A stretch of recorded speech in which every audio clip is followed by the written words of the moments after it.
সম্মানিত ভাইয়েরা, আলেমদের চরিত্রকে হনন করার জন্য 16 বছর বহুত চেষ্টা করা হয়েছে। আলেমদের চরিত্র মানুষের সামনে ওপেন হয়েছে, তাদের কোনো দোষ নাই। যারা চরিত্রহীন, যারা লম্পট, আল্লাহ তাদেরকে উলঙ্গ করে ছেড়েছেন।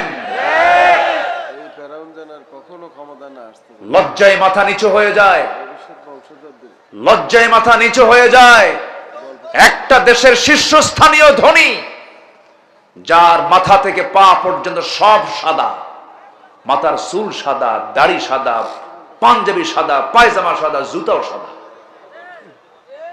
সেই লোকটা পালানোর রাস্তা পেল না। নেত্রী হেলিকপ্টার অপেক্ষা ছিলেন, দরবেশ আসবে, দরবেশ আসে নাই। 5-6 দিন পর সে পালানোর জন্য দাড়ি কাটছে, নৌকায় চড়েছে, নৌকার ভেড়ে নাই। শেষ পর্যন্ত কোস্টগার্ড কে ধরে ফেলছে আইনমন্ত্রীকে। আইনমন্ত্রীকে ধরে বলে, স্যার সিনসি থানায় চলে। আইনমন্ত্রী কয়, আমি কি একা আসছি? আমি তো জামাতের সাথে আসছি। ওই যে দেখো, কোটা কে? মাথার চুল কালো, মুখে দাড়ি নাই, গেঞ্জি পরা, লুঙ্গি পরা লোকটা কে? ভালো করে দেখো, ওটাই দরবেশ। ওরা চেয়েছিল আমাদের উলঙ্গ করতে, আল্লাহ ওদেরকে উলঙ্গ করে ছেড়েছেন।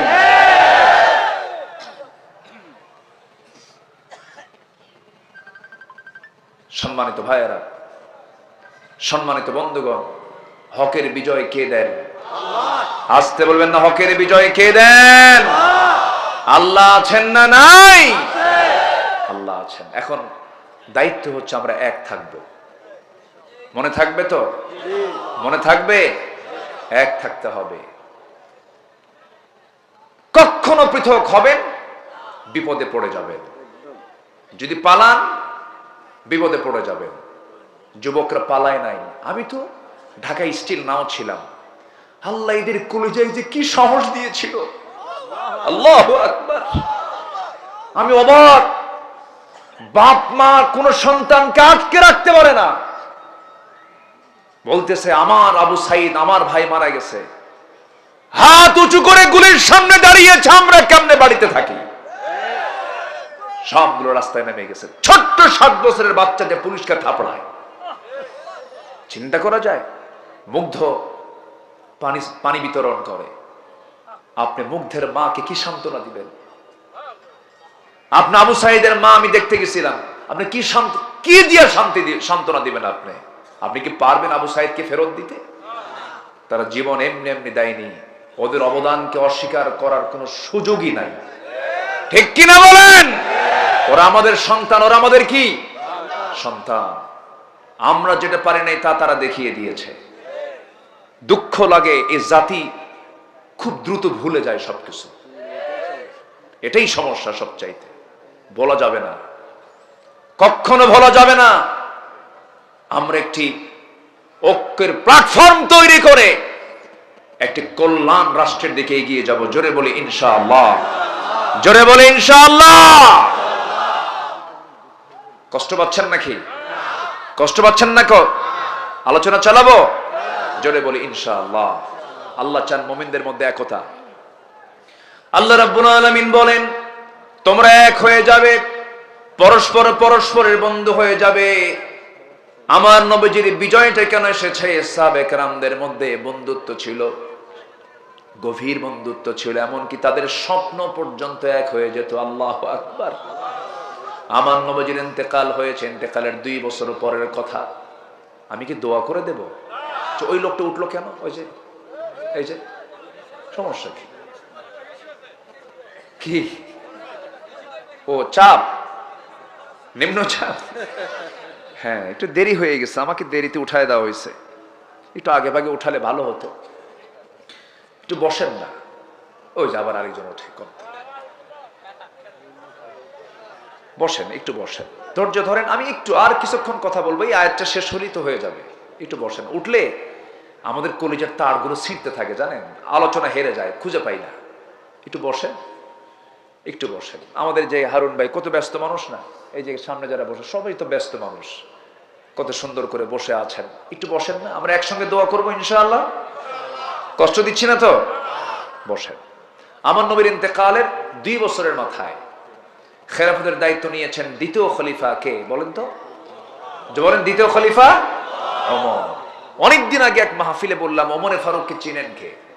সামনে থেকে ছোট্ট এক ছেলে দাঁড়ায় বলে, হুজুর আমি চিনি। কে? আমাদের বাড়ির দোতলায় ভাড়া থাকে। আমি শুনে বললাম, তুমি 100-তে 100 পাইছো, তোমার এলেম যদ্দুর তোমার উত্তর তদ্দুর, খুব ভালো হয়েছে। এই ওমর সে ওমর না যে ওমর জান্নাতের সংবাদ পেয়েও পাগলের মতো কাঁদতেন আল্লাহর ভয়, পাগলের মতো। আল্লাহু আকবার, পাগলের মতো কাঁদতেন। একদিন তার সাথে এক সাহাবী হাদিস বর্ণনা করছেন, কি মিসকাল হাববাতিন মিন কিবার, যার মধ্যে যাররা পরিমাণ অহংকার থাকবে সে জান্নাত পাবে না। এই হাদিস শোনা মাত্রই তিনি লাফ মেরে জমিনে পড়ে গেলেন, ধুলাই মলিন হয়ে যাচ্ছেন, শুধু গড়াগড়ি দিচ্ছেন মাটিতে আর বলতেছেন ওমর। ওমরকে মানুষ সম্রাট বলে, ওমরকে মানুষ খলিফা বলে, ওমরকে মানুষ এত বড় মনে করে, ওমরের মধ্যে অহংকার ঢুকেছে মনে হয়। এই কথা বলে তিনি হাওমাও করে কাঁদতেছেন, কেঁদে কেঁদে বলছেন, আল্লাহ তাআলা আমার মনে হয় আমার মধ্যে অহংকার ঢুকেছে, আল্লাহ তুমি আমাকে মাফ করে দাও। তবে আমার মনে হয় আল্লাহ গো, এই দুনিয়াতে যত মানুষ তুমি পাঠিয়েছো সব মানুষকে তুমি যে জান্নাতের যদি ঘোষণা দিয়ে দিয়া একজনকে যদি জাহান্নামের ঘোষণা দাও, আমার মনে হয় একজন জাহান্নামী বান্দা কেউ হবে না আমি ওমর ছাড়া।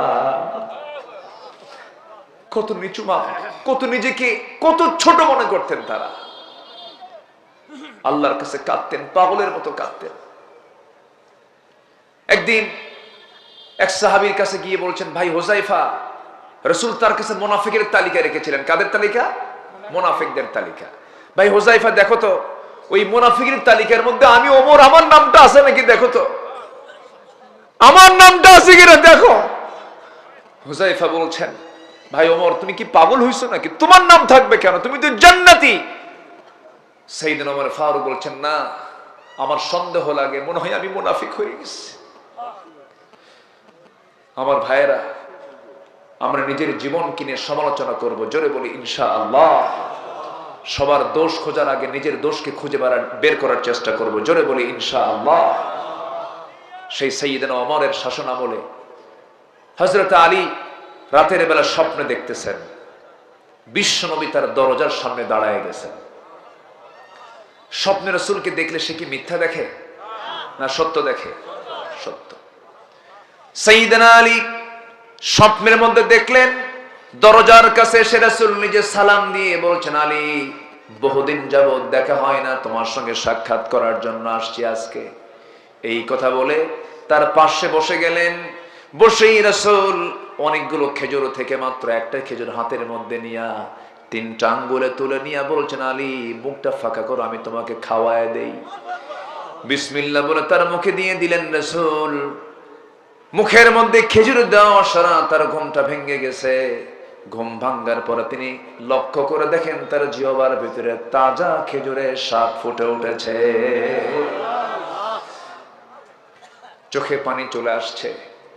ওযু বানালেন, নামাজে দাঁড়ালেন সাইয়েদনা আলী। নামাজের মধ্যে হাওমা করে কাঁদতেছেন, ও আল্লাহ আমার জীবন আজকে ধন্য হলো, বহুদিন দেখি না রাসূলকে আজকে দেখতে পেলাম। শুকরিয়ার নামাজ পড়লেন, তাহাজ্জুদ নামাজ পড়লেন। আমার বন্ধুগণ, আল্লাহর যারা নিকটতম বান্দা তাদের কাছে নামাজ কিন্তু 5 ওয়াক্ত নয়। 5 ওয়াক্ত নামাজ হলো ফরজ নামাজ, আর ইমানদারদের জন্য 6 ওয়াক্ত নামাজ। 5 ওয়াক্ত হলো ফরজ, 1 ওয়াক্ত হলো নফল, তার নাম হলো তাহাজ্জুদ। তার নাম কি? তাহাজ্জুদ।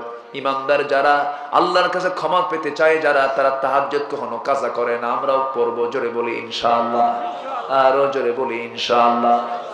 সবাই কি তাহাজ্জুদ পড়বেন? পড়বেন না? আল্লাহ পাক তাহাজ্জুদের সময় কোথায় আসেন? কোথায় আসেন বলেন, কোথায় আসেন? হ্যাঁ হ্যাঁ, ফিস সামাঈদ দুনিয়া, এই যে দুনিয়ার আকাশ, যেটা নীল আকাশ দেখি না, এটা সবচেয়ে কাছের আকাশ। এই আকাশে আল্লাহ পাক চলে আসেন এবং বলেন, আলা মিন মুস্তাগফিরিন ফাগফির লাহ। আল্লাহু আকবার বলেন, কোন ক্ষমা প্রার্থী আছে আমার কাছে ক্ষমা চাবে, আমি তাকে ক্ষমা করে দেব। এই আকাশটা কিন্তু আরশ আজিমের যে দূরত্ব, সেই দূরত্বের তুলনায় এটা কিন্তু কিচ্ছু না। আল্লাহ পাক এই জন্য বলতেছেন যে ফিস সামাই দুনিয়া, আমি দুনিয়ার আকাশে আসি, সবচেয়ে কাছে আসি। 7 আকাশ উপরে হচ্ছে আরশে আজিম। 228টা দেশ নিয়ে আজকের এই পৃথিবী, 228টা, কিছু হয়তো কম বেশি হতে পারে। এতগুলো দেশ নিয়ে একটা পৃথিবী, এই পৃথিবীকে আলোকিত করার জন্য সূর্য কয়টা? একটা। সূর্য বড় না পৃথিবী বড়? শুধু বড়, 13 লক্ষ গুণ বড়। কত লক্ষ গুণ? তো এটা অনুমান আন্দাজের বড় হতে পারে, বড় ছাড়া ছোট হবে না। আচ্ছা, এই আকাশের মাঝে যে মহাশূন্য ঝুলন্ত আল্লাহ পাক কিছু তারকা রেখেছেন। এর মধ্যে বেটেল জুইস একটা তারকা আছে, যে তারকা ওই সূর্যের চাইতে 33 কোটি গুণ বড়। কত কোটি গুণ? 33 কোটি গুণ। এরকম করে সুপারনোভা, আড্রা, বেটেল জুইস, এই সমস্ত তারকাগুলো, প্রক্সিমা সেন্ট্রাই, এরকম তারকাগুলো প্রায় 500 বিলিয়ন তারকা নিয়ে একটা করে গ্যালাক্সি আছে। আর এরকম কোটি কোটি গ্যালাক্সি আল্লাহ পাক মহাশূন্যে ঝুলায় রেখেছেন। সবগুলো আকাশের নিচের, কিন্তু আকাশে যাই নাই আমরা, ঝুলায় রেখেছেন এই তারকাগুলো। এখন বিস্ময়কর বিষয় হলো, মানুষ চাঁদে গেছে, চাঁদে যায় নাই? চাঁদে গিয়েছে, জি, চাঁদে গেছে মানুষ, জি, চাঁদে গিয়েছে মানুষ। কিন্তু মানুষ যদি শখ করে যে আমরা একটু তারকার দেশে যাব, পৃথিবীর সবচেয়ে নিকটবর্তী তারকা হলো প্রক্সিমা সেন্ট্রাই। এই তারকার দেশে যদি কেউ যেতে চায়, দুনিয়ার চলমান যানবাহন দিয়ে হবে না, এই বিমান এগুলো দিয়ে হবে না, তাকে লাগবে নভোযান। ধরেন নভোযান দিয়ে চেষ্টা করলো। লেটেস্ট আবিষ্কার হচ্ছে অ্যাপোলো 11, যার ঘন্টার গতি হলো 39,000 কিলোমিটার, প্রতি সেকেন্ড 11 কিলোমিটার, প্রতি মিনিটে 660 কিলোমিটার। এই গতিতে যদি চলে, ওই যানবাহনে, ওই নভোযানে চড়ে যদি কেউ রওনা দেয়, পৃথিবীর নিকটতম ওই প্রক্সিমা সেন্ট্রাই নামক সেই তারকার দেশে যেতে তার সময় লেগে যাবে 1,15,000 বছর মাত্র। যাবেন কারা কারা? হাত তুলেন। হায়াত নাই, হায়াত নাই। যাবেন কোন দিন, বাঁচবেন কয়দিন বলেন? এখন আমরা কিছু বলেন, এই যে অহংকার গুলো আমরা দেখাই, রাজাকারের নাতিপুতিরা চাকরি পাবে, হ্যাঁ, এই যে অহংকার গুলো যে দেখাই, এই অহংকার গুলোকে আমাদের মানায়? অহংকার দেখানো যাবে না। অহংকার কার? আসতে বলবেন না, কার? আল্লাহ। কখন যাবেন আপনি? অথচ আল্লাহ তাআলা নিজে অফার দিচ্ছেন, তুমি কি জানো আমি 7 শ্রেণীকে আরশ আজিমের ছায়ায় জায়গা করে দেব। জোরে বলে সুবহানাল্লাহ। কে জায়গা করে দিবেন? আল্লাহ। তাহলে সে আরশ আজিমের ছায়ায় যাওয়া লাগবে না? কোন বিমানে চড়া? কোন বিমান? ও আল্লাহ নিব, ঠিক আছে, আল্লাহ নিবে। জি, জোরে বলি ইনশাআল্লাহ। আল্লাহ বলেছেন, বান্দা আমি দুনিয়ার আকাশে আসি তোকে নেওয়ার জন্য। সুবহানাল্লাহ বলবেন না? তোকে জান্নাত নেব আমি দুনিয়ার আকাশে আসি, আমি দুনিয়ার আকাশে আসি। বান্দা যখন নামাজে দাঁড়ায়, আল্লাহ বান্দার সামনে দাঁড়ায় যান। বান্দা যখন সূরা ফাতিহা পড়ে, আল্লাহ প্রত্যেকটা আয়াতের জবাব দিয়ে দেন।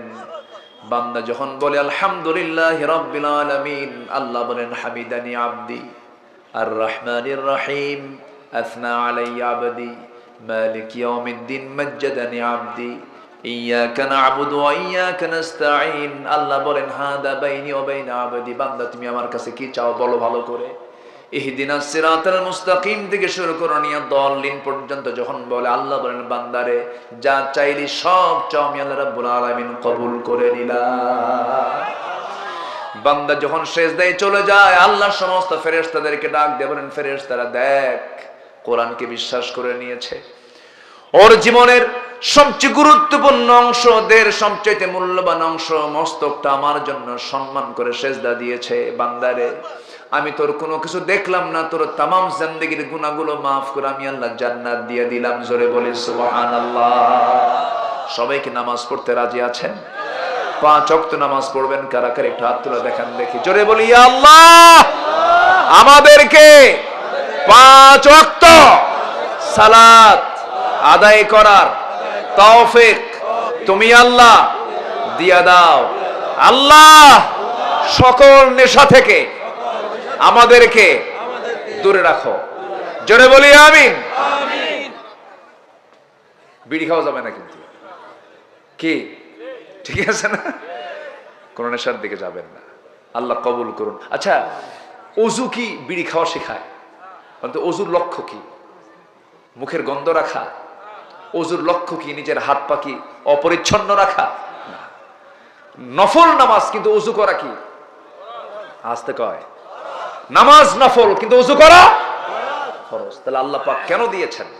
আর সেই নেশার দিকে আমরা কেন যাব ভাই? যাব না, জোরে বলি ইনশাআল্লাহ। নামাজ হবে কয় ওয়াক্ত? 5 ওয়াক্ত। নামাজ মূলত 5 ওয়াক্ত নামাজ। শুক্রবারের কোনো নামাজ সারা বছর সারা সপ্তাহ নাই, শুক্রবারে পড়তে গেছেন, এটা কোনো নামাজ না, এগুলো বদমাইশি। এগুলো আছে না? এগুলো আছে না বলেন তো?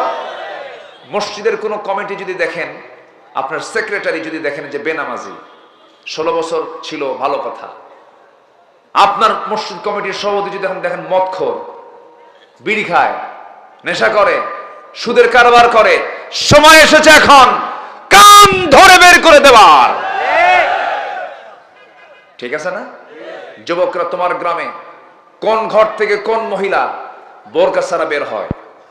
তুমি গ্রামের ইয়াং ছেলে, তোমার দায়িত্ব আছে, তুমি সংঘবদ্ধ শক্তি তৈরি করে একটা ইউনিটি করবে।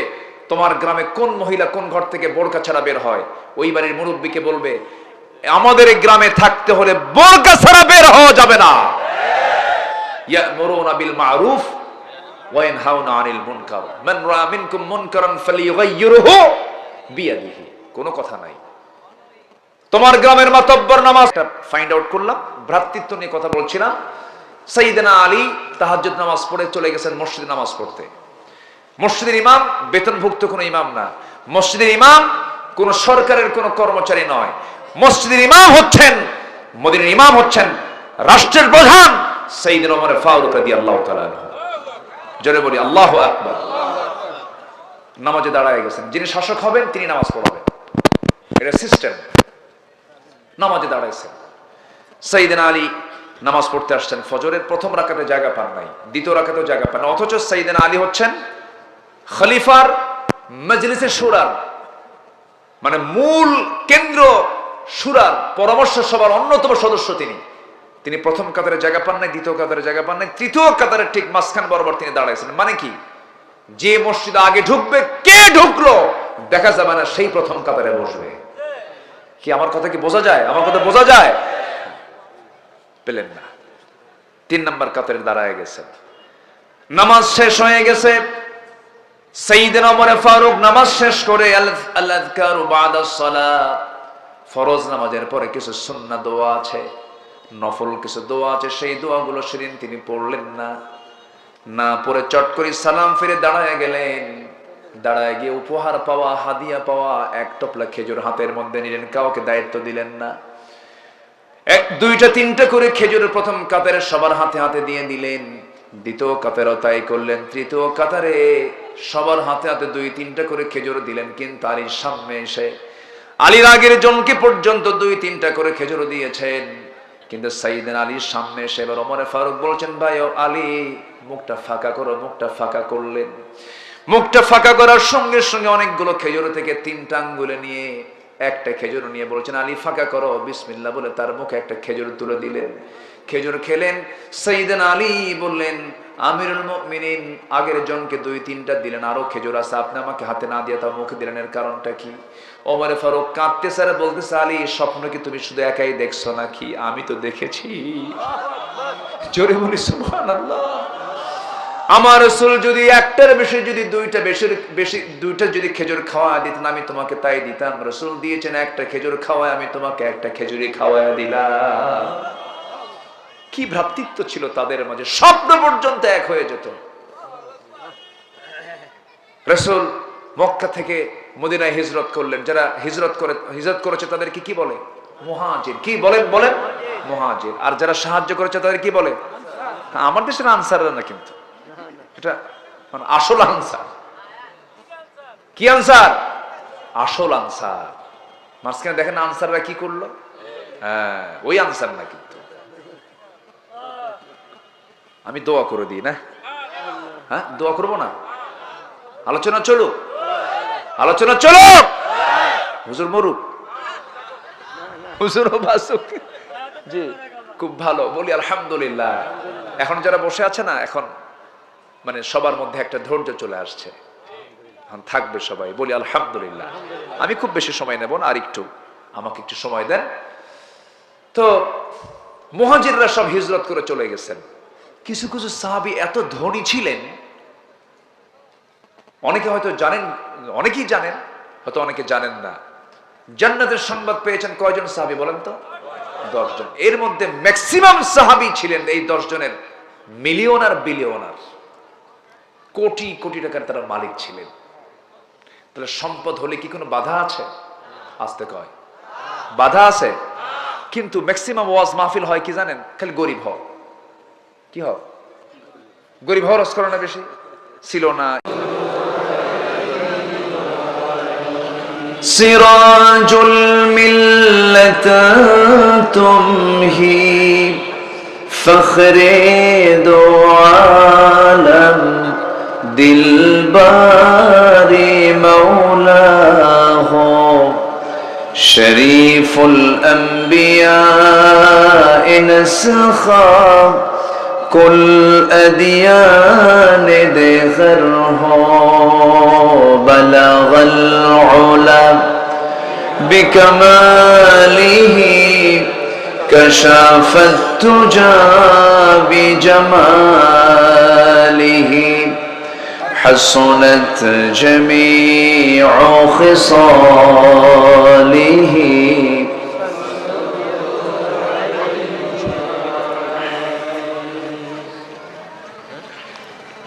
বৃহত্তর নোয়াখালী অঞ্চলের লক্ষ্মীপুর জেলার রামগঞ্জ উপজেলার লামচর যুব সমাজ মাহফিল ইন্তেজামিয়া কমিটি কর্তৃক আয়োজিত 18তম তাফসীরুল কোরআন মাহফিল 2025 লামচর বাইতুন নূর জামে মসজিদ সংলগ্ন মাঠে অনুষ্ঠিত।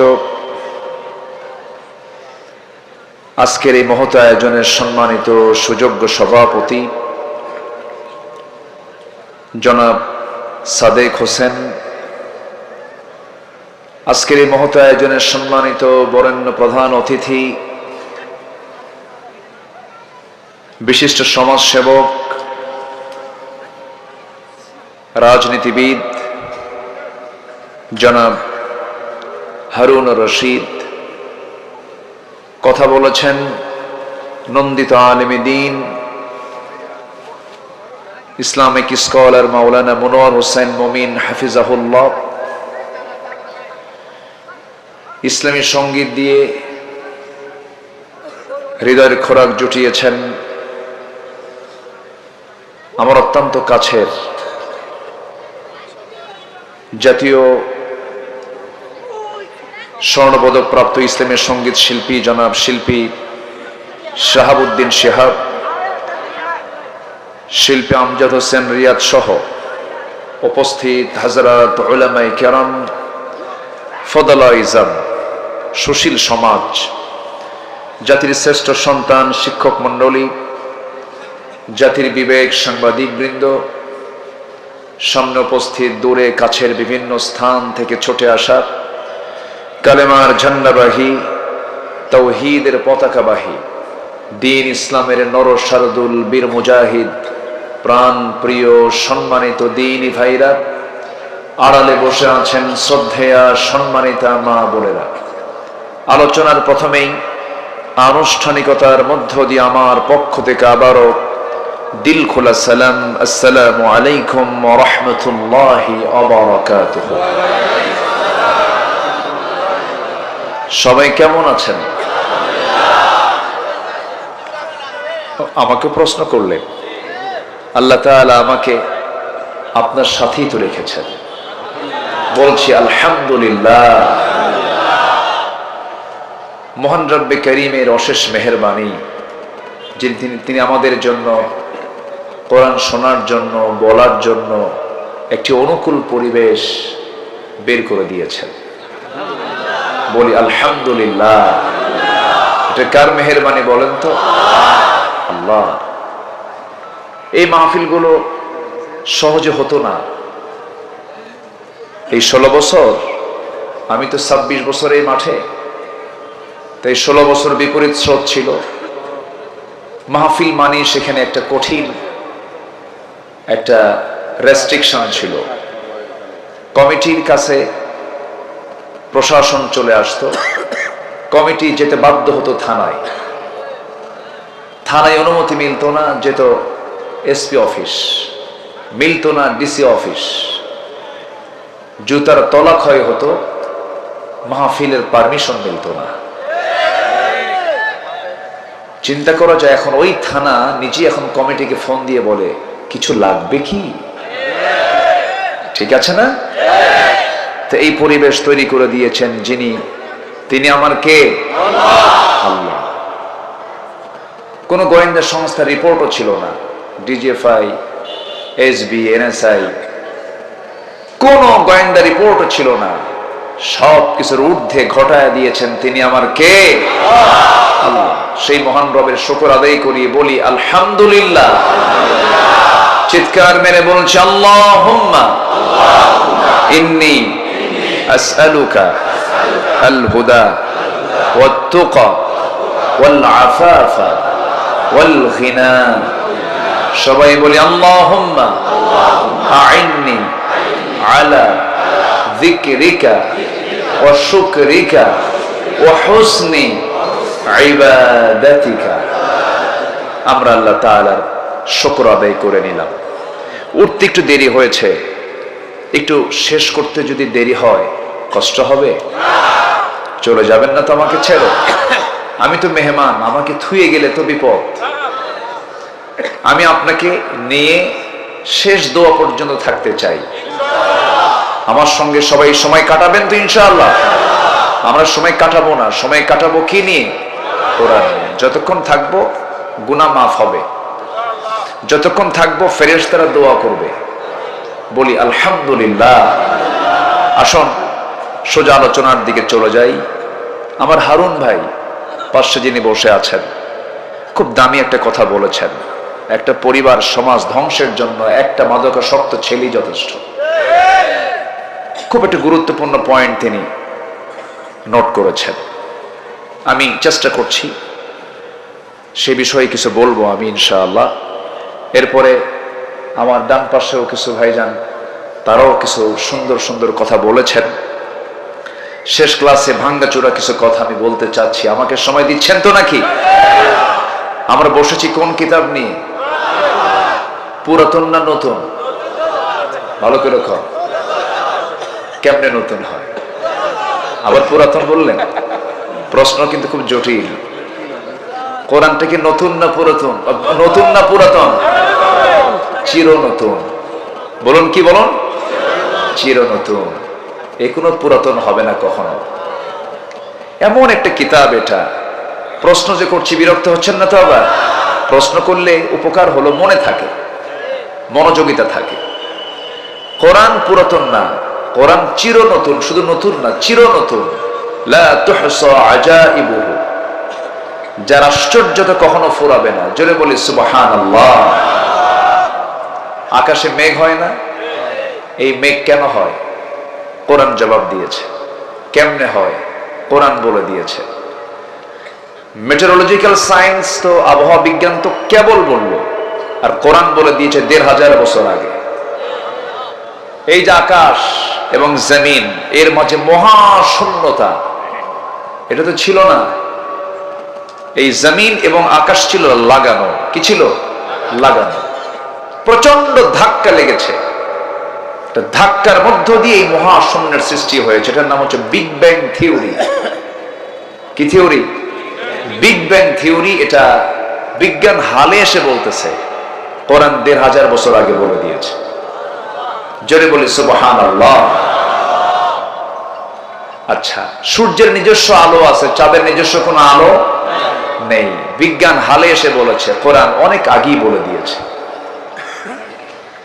আল্লাহ রাব্বুল আলামিন বলেন, হুয়াল্লাযী ইউরীকুমুল বারকা খাওফান ওয়া তামআন ওয়া ইউনশিস সাহাবাস সিকাল। আরেক জায়গায় বলছেন, আওয়ালাম ইয়ারাল্লাযীনা কাফারু আন্নাস সামাওয়াতি ওয়াল আরদা কানাতা রাতকান ফাফাতাকনাহুমা وجعلنا من الماء كل شيء حي। কাফেররা কি দেখে না, তারা যে ইথিজমে বিশ্বাস করে, তারা যে নাস্তিক হয়ে বসে আছে, তারা কি লক্ষ্য করে না আমি আল্লাহ রাব্বুল আলামিন আকাশ এবং জমিনকে এক জায়গায় রেখেছিলাম, প্রচন্ড ধাক্কার মধ্য দিয়ে আমি আল্লাহ মাঝখানে মহাশূন্যতা দিয়ে দিয়েছি। চিন্তা করা যায় কোরআন কত আগে বলে দিচ্ছে, যে যুগে মানুষ জানতোই না এগুলো কিছু। আল্লাহ রাব্বুল আলামিন এই বৃষ্টির তথ্যটা কত আগে জানায় দিলেন, কত আগে এই বিষয়টা ফাইন্ড আউট করলেন। হালে বিজ্ঞানে সেটা প্রমাণ করেছে। একটা আয়াত আল্লাহ রাব্বুল আলামিন ১৫০০ বছর আগে বললেন, আল্লাহুল্লাযী ইউরসিলুর রিয়াহা ফাতুসিরু সাহাবান ফায়াবসুতুহু ফিস সামাই কাইফা ইয়াশা ويجعله كسفا فترى الودق يخرج من خلاله فإذا أصاب به من يشاء من عباده إذا هم يستبشرون। জোরে বলুন আল্লাহু আকবার। আবহাওয়া বিজ্ঞান বলতেছে যে বৃষ্টির জন্য প্রথমে বায়ুর প্রবাহ। কিসের প্রবাহ? বায়ুর প্রবাহ। এরপরে মেঘের স্তূপীকরণ, এবং সেই ঘনীভবন থেকেই বৃষ্টির মূল রহস্য উন্মোচিত হয়। অথচ আল্লাহ রাব্বুল আলামিন কত আগে সেম একই বক্তব্যই দিয়েছেন কোরআনের ভিতরে। সূরা রূমের ৪৮ নম্বর আয়াতে তিনি বলেন, তিনি সেই মহান রব যিনি বায়ু প্রেরণ করেন, অতঃপর মেঘমালাকে তার সঞ্চারিত করে। এরপরে তিনি মেঘমালাকে যেভাবে ইচ্ছা সেইভাবে আকাশে ছড়িয়ে দেন, তাকে স্তরে স্তরে রেখে দেন। জোরে বলি সুবহানাল্লাহ। তাহলে বিজ্ঞান কি প্রমাণ করলো না বিজ্ঞান ধার করলো? কোন কোন কোন জায়গা থেকে? কোরআন থেকে ধার নিয়েছে। আবার এই যে বৃষ্টিটা হয়, মেঘ সৃষ্টি হয়, মেঘ সৃষ্টি হয় পানি থেকে। এই পানিটা বাষ্পীয় আকারে জমিন থেকে তোলেন কে? আসতে বলবেন, তোলেন কে? আমার আপনার বাড়ির সামনে শীতকালে বৃষ্টি নাই, পুষ্কুনির পানিগুলো, পুকুরের পানিগুলো কমে না বাড়ে? তো পানিগুলো যায় কই? বলেন, বাষ্পীয় হয়ে উপরে ওঠে। পৃথিবীর হোল টেকনোলজি, সব প্রযুক্তিগুলোকে যদি এক জায়গায় করে যদি চেষ্টা করা হয়, কিয়ামত পর্যন্ত পানি চক্রের এই ওয়াটার সাইকেল, এটা কি মানুষের দ্বারা তৈরি করা সম্ভব? আসতে সম্ভব? সম্ভব না। এবং এই বৃষ্টি যে আল্লাহ নাজিল করেন, অপরিমিত না পরিমিত? আসতে বলে, পরিমাণ ছাড়া না পরিমাণ সহ? পরিমাণ সহ। বেশি হলে সমস্যা, বেশি হলেই তো মানুষ বাঁচা কঠিন হয়ে যাবে। তবে প্রশ্ন আসতে পারে যে হুজুর, তাহলে বন্যা হয় কেন? লক্ষ্মীপুরে এবার যে পানি হয়েছে নাকি? আচ্ছা, লক্ষ্মীপুরে যে পানি এসেছে, নোয়াখালীতে যে পানি আসছে, যারা ইয়াং ছেলে পেলে, যারা যুবক, তোমরা কি দেখছো এর আগে? না। এমনকি অনেক মুরব্বীও জানে না যে এইরকম হঠাৎ আকস্মিক বন্যা এটা আল্লাহ দেননি, আমাদের প্রতিবেশী দিয়েছে। ঠিক আছে না? প্রতিবেশী দিয়েছে। বিশ্বের কোন দেশে এমন আইন নাই, কোথাও নাই যে উজানে কেউ বাঁধ নির্মাণ করতে পারে। যা বাঁধ তৈরি হয়েছে ৭১-এর পরে ৭৪-এ, ফারাক্কা বাঁধ, এর আগে কেউ করার সাহস পায় না, কারণ বোম্বিং মেরে উড়ায় দেবে। সম্মানিত বন্ধুগণ, ফিলিস্তিন যতটুকু ঝুঁকিপূর্ণ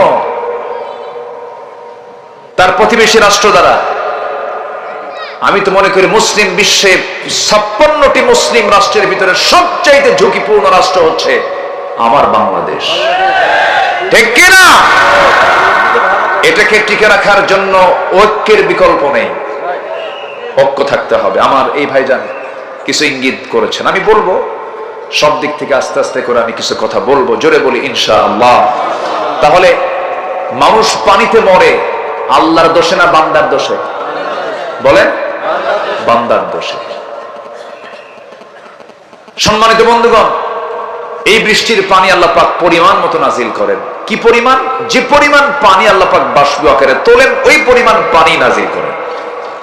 আল্লাহু আকবার বলেন। কি প্ল্যান তার! আল্লাহ রাব্বুল আলামিন বলেন, ওয়াল্লাযী নাযালা মিনাস সামাই মাআন বিকদরিন فأنشرنا به بلدة ميتا كذلك تخرجون। জোরে বলুন আল্লাহু আকবার।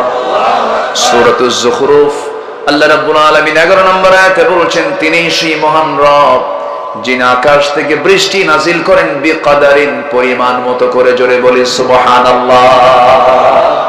পরিমাণ মতো করে নাজিল করেন। সায়েন্স বলতেছে, গবেষণা বলতেছে, আধুনিক বিজ্ঞান বলছে, প্রতি সেকেন্ডে ভূপৃষ্ঠ থেকে প্রতি সেকেন্ডে পানি বাষ্পীয় আকারে উপরে ওঠে হলো 16 মিলিয়ন টন পানি। 16 মিলিয়ন টন। কেউ তো আল্লাহু আকবার বললেন না। এবং প্রতি বছরের পরিমাণ দাঁড়ায় হলো 513 ট্রিলিয়ন টন। 513 ট্রিলিয়ন টন পানি আল্লাহ পাক বাষ্পীয় আকারে জমিন থেকে তুলেন। আল্লাহু আকবার। যদি এই সিস্টেম যদি না থাকতো, পৃথিবীর কোন সিস্টেম থাকতো, মানব অস্তিত্ব থাকতো, কোন প্রাণের অস্তিত্ব থাকতো, সব বিলীন হয়ে যেত। সব করেছেন তিনি কে? আল্লাহ তাআলা। এরকম করে কোরআন সব তথ্য দিয়ে দিয়েছে। সেই মহা তথ্য থেকে আমি ছোট্ট একটা আয়াত আমি তেলাওয়াত করেছি। এই আয়াতগুলোকে সামনে রেখে কিছু কথা বলতে চাচ্ছি। এই আয়াতের শুরুটা করেছেন আল্লাহ রাব্বুল আলামিন মুমিনদেরকে ইঙ্গিত দিয়ে, যে মুমিনরা, তোমরা তো মুমিন, তোমরা পৃথক থাকবে না, তোমরা এক হবে। জোরে বলি সুবহানাল্লাহ। তোমরা কি হবে? এক হবে। ধরুন 36 জুলাই নাকি? ঠিক আছে, 36 জুলাই তো। আচ্ছা, যে একটা পরিবর্তন যে এসেছে, এটা কি পৃথক হওয়াতে না এক হওয়াতে? বলেন তো, বলেন তো, বলেন তো। এক হওয়াতে। এক না হলে বিজয় আসে না, এক হতে হবে। এটা কার বক্তব্য? আসতে বলবেন না, কার বক্তব্য? আল্লাহ। আল্লাহ রাব্বুল আলামিন এক জায়গায় বলছেন, ওয়া'তাসিমু বিহাবলিল্লাহি জামিআন ওয়া লা তাফাররাকু واذكروا نعمة الله عليكم إذ كنتم أعداء فألف بين قلوبكم فأصبحتم بنعمته إخوانا। জোরে বলুন আল্লাহু আকবার। তোমরা আল্লাহর রজ্জুকে শক্ত করে ধরো, পার্থক্য সৃষ্টি করো না। কোরআন ধরতে নিয়ে তোমরা মত পার্থক্য করো না, দিনকে ধরতে নিয়ে তোমরা মত পার্থক্য করো না। কার কথা? তোমরা কি হবে? সূরা তাওবার 71 নম্বর আয়াত আমি তেলাওয়াত করেছি। আল্লাহ রাব্বুল আলামিন এখানে বলছেন, ওয়াল মুমিনুনা ওয়াল মুমিনাতু বা'দুহুম আউলিয়াউ বা'দ يأمرون بالمعروف وينهون عن المنكر। জোরে বলুন আল্লাহু আকবার। সূরা তাওবা কত নম্বর আয়াত? 71। একটা বিশেষ সংখ্যা। দেশ স্বাধীন হয়েছে কোন সালে? বলেন। 71 একটা ঐতিহাসিক সংখ্যা না, এটা আমার দেশের জন্য। তো আয়াত নাম্বার হচ্ছে 71। এই 71 নম্বর আয়াত থেকে আমি কিছু কথা বলতে চাচ্ছি। সম্মানিত ভাইয়েরা, আপনাদের এই নোয়াখালী লক্ষ্মীপুরে ওয়াজ করা কিন্তু সহজ না। ঘরে ঘরে আলেম উলামা, আলহামদুলিল্লাহ বলবেন না? লক্ষ্মীপুরের আলেমরা গোটা দেশের নেতৃত্ব দেয়। নোয়াখালীর আলেম যদি না নড়ত, না ঘুরত, গোটা দেশ আলেম তৈরি হতো না।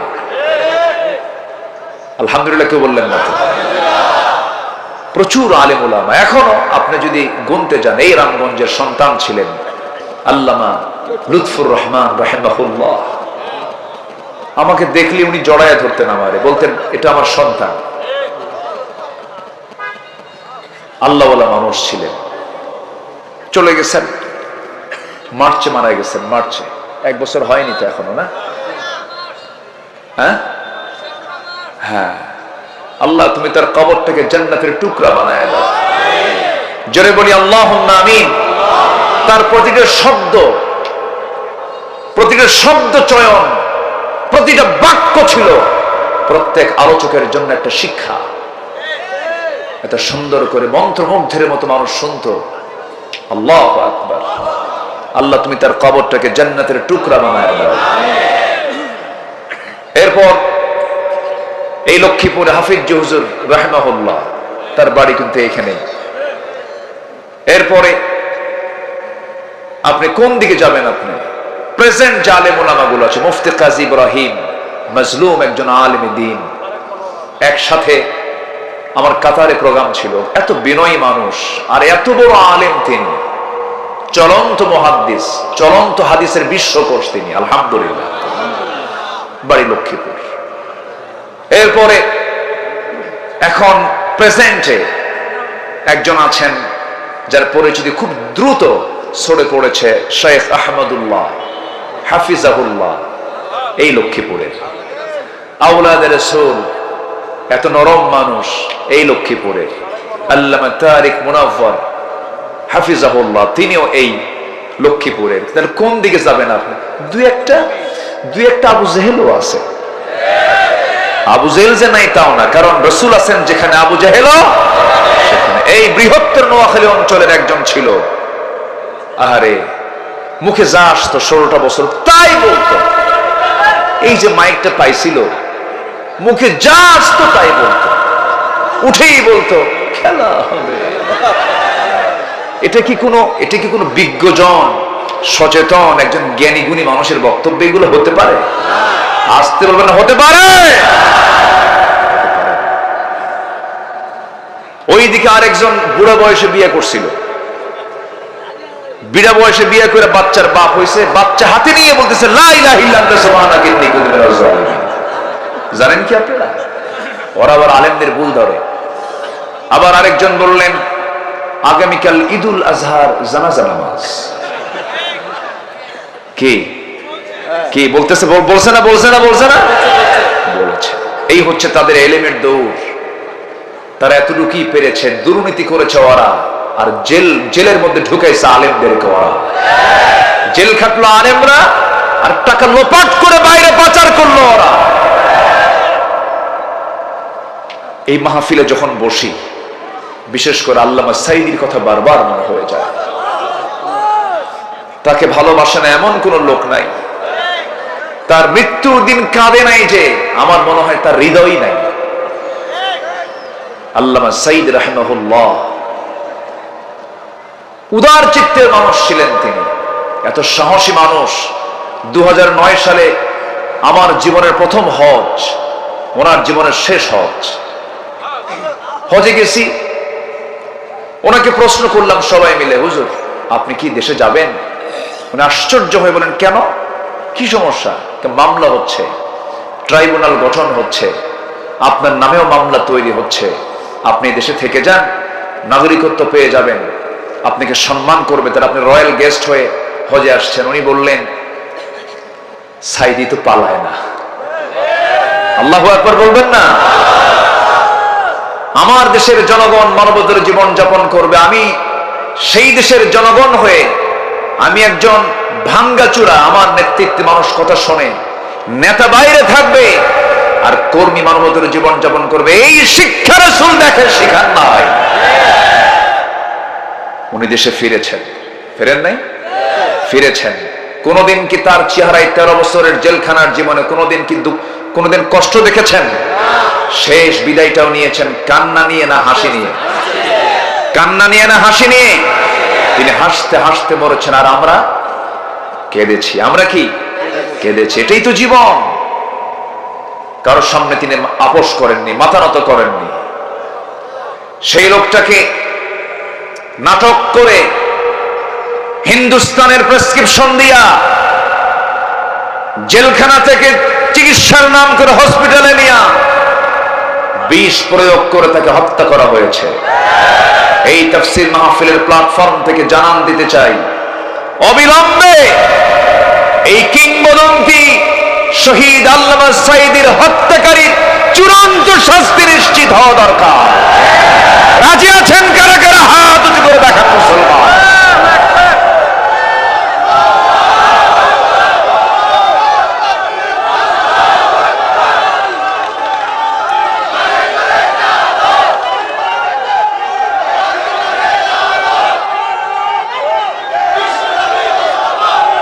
আল্লাহ কবুল করুন, জোরে বলে আমিন, আরো জোরে আমিন। আমরা তো মুসাফা করি, মুসাফার পরে যখন আমি গাড়িতে গিয়ে যখন দুটো হাত যখন নাকে নিই, নানান রঙের বিড়ির গন্ধে আমার কাম সারা। বাস্তব, এত বিড়ি মানুষ খায়। আবার মাহফিলে এসে বলে, হুজুর বিড়ি খাওয়া কি জায়েজ আছে? মানে উনি জায়েজের চেষ্টায় আছেন, উনি তো ছাড়িবেন না, আরো চেষ্টায় আছেন যে কেমনে বাড়ানো যায়।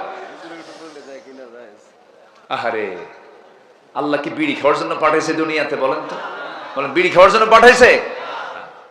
জীবনটাকে সাজাবো আমরা, জোরে বলি ইনশাআল্লাহ।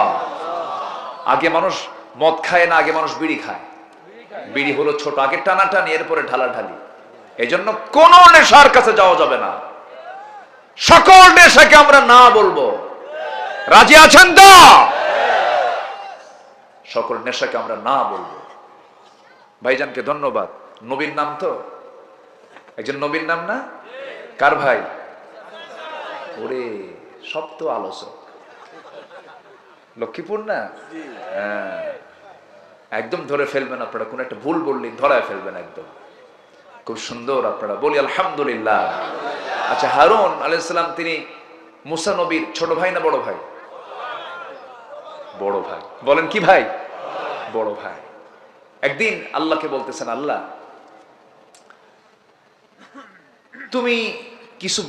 তুমি আমাকে কিছু যে দাওয়াত দিতে বলতেছো, ইযহাবি ইলা ফিরআউনা ইন্নাহু তাগা, কিন্তু আমি যে যাব ফেরাউনের কাছে কালিমার দাওয়াত দিতে, আমার তো জিহ্বা অচল, খুব রাগ, কথার মধ্যে রসকস নাই, আমি দাওয়াতটা দেব কেমনে? আল্লাহ বললেন, মুসা চিন্তা করো না, আমি তোমার জিহ্বা ঠিক করে দিলাম। জোরে কোন সুবহানাল্লাহ। তার জিহ্বা ঠিক হয়ে গেল। রব্বি ইশরাহ লি সাদরি ওয়া ইয়াসসির লি আমরি। এরপরে বলছেন, আল্লাহ ঠিক আছে যাচ্ছে। আল্লাহ বললেন, একটু নরম সুরে, একটু ঠান্ডা মাথায় বুঝে শুনে একটু কালিমার দাওয়াত দিবা। তুমি বললেন, আল্লাহ এই দায়িত্ব আমার দিলে তো হবে না, আমাকে যদি এই দায়িত্ব দাও তাহলে আমি বড় বিপদে পড়ে যাবো, পারবো না, কারণ আমার কথা ডাইরেক্ট, আমার আস্তে আস্তে কথা হয় না।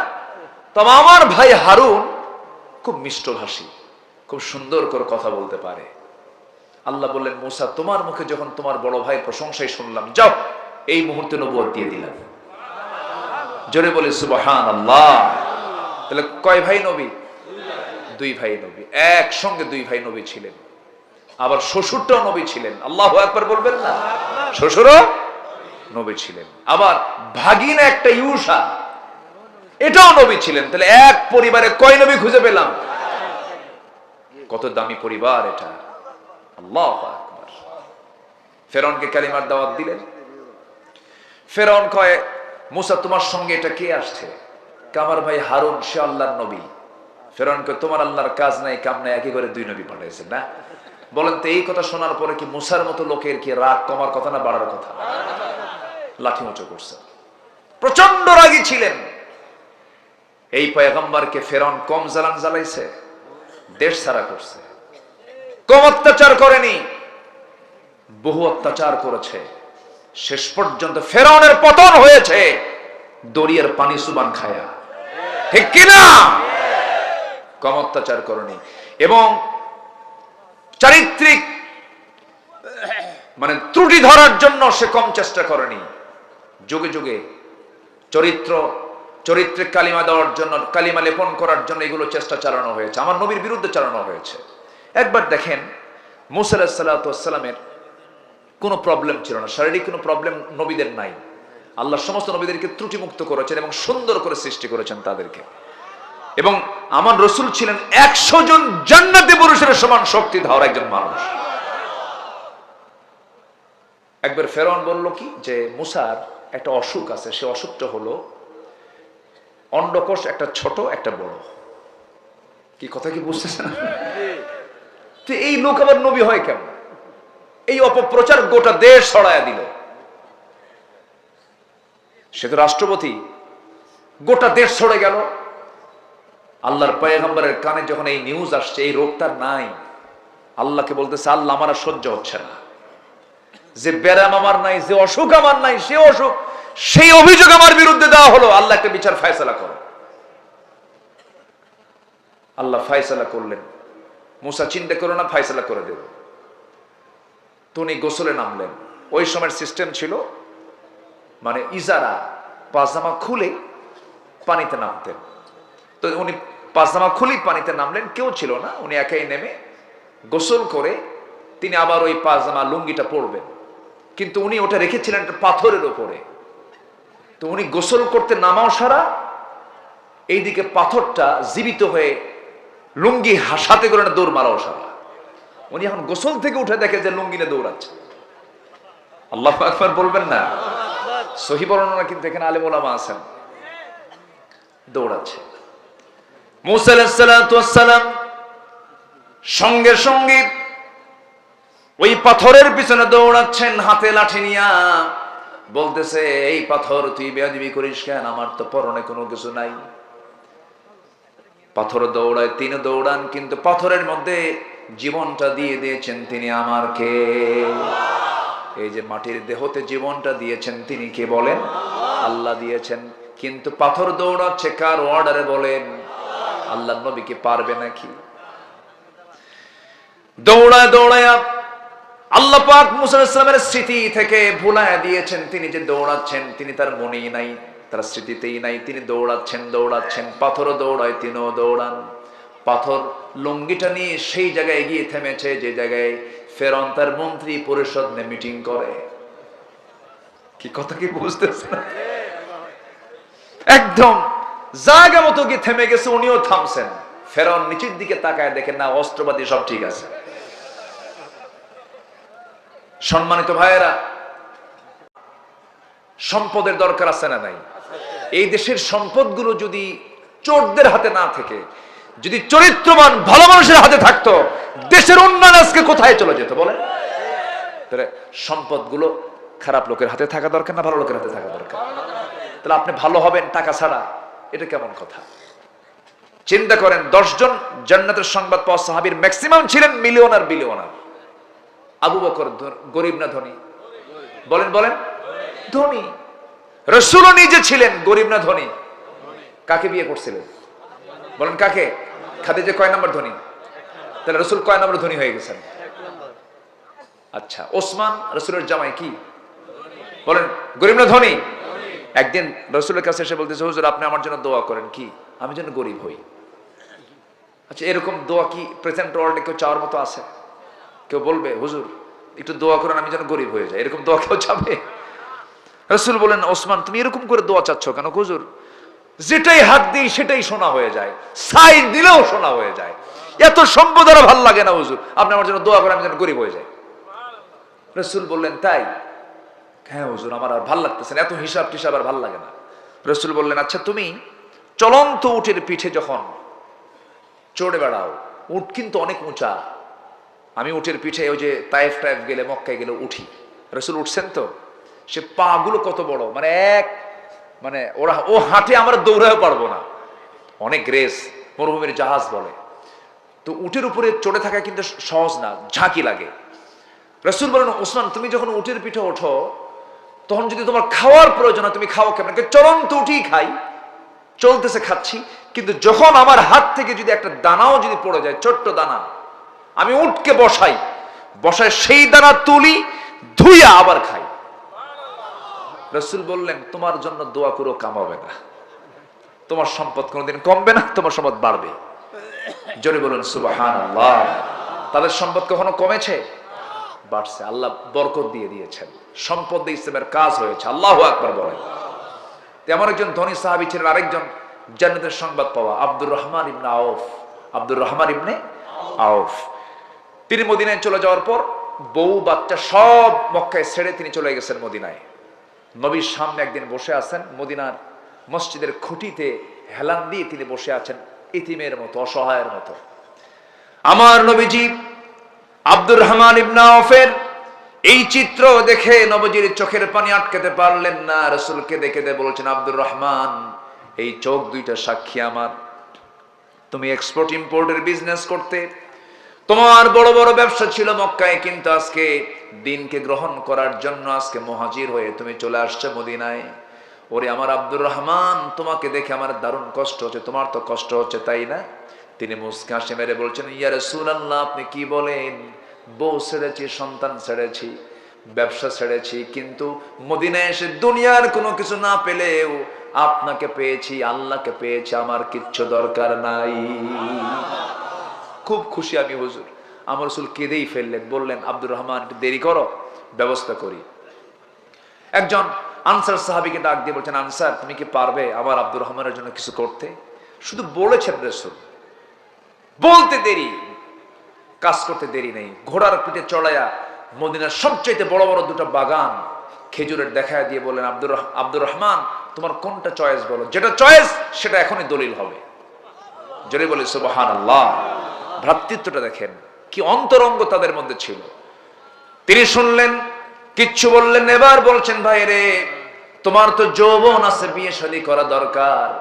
এই মদিনার কোনো বাবা তার মেয়েকে তোমার সঙ্গে বিয়ে দেবে না, কারণ টাকা নাই, পয়সা নেই, ঘর নাই, বাড়ি নেই, বাড়িও তোমার এখানে না, কেমনে বিয়ে দেবে? অতএব আমার আল্লাহ পাক একাধিক বউ দান করেছেন, যে কোনো একটা বউকে আমি তালাক দেব, আমার বউটাকে তুমি তোমার বউ বানায়া নিবা। সুবহানাল্লাহ বলবেন না? ওয়াল মুমিনুনা ওয়াল মুমিনাত বা'দুহুম আউলিয়াউ বা'দ।